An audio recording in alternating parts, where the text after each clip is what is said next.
Hello guys, welcome to back my channel. My name is Shubham. तो दोस्तों, बहुत समय पहले हमने नेताजी सुभाष चंद्र जी की आउटलाइन की थी। इस वीडियो में हम इनकी ड्राइंग को फुल कंप्लीट करेंगे और ये ड्राइंग हमारी शेडिंग ड्राइंग होने वाली है। चलिए बिना देर के लिए वीडियो स्टार्ट करते हैं।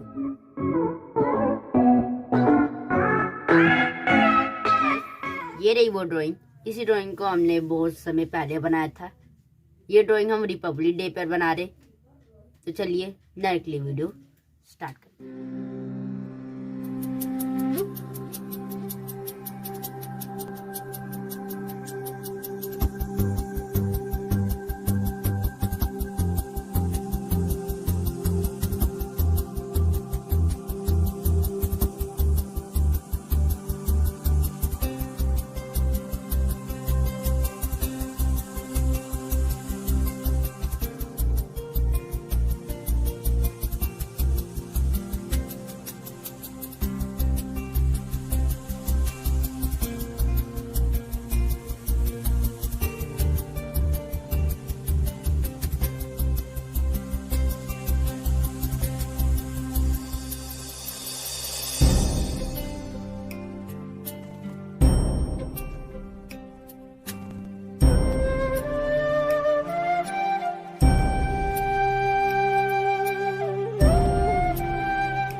आपको ये पूरा जितना भी बैकग्राउंड दिख रहा है इसको हम तिरंगा कलर देने वाले, पोस्टर कलर, डोम्स के ऑयल पेस्टल कलर से।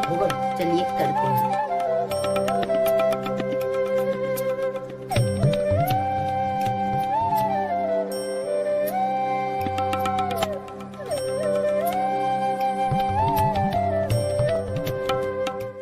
फाइनली गाइस यहाँ पे ड्राइंग किया कंप्लीट हो चुकी है। अगर आपको हमारी ड्राइंग अच्छी लगी तो लाइक करना और चैनल पे नए सब्सक्राइब करना।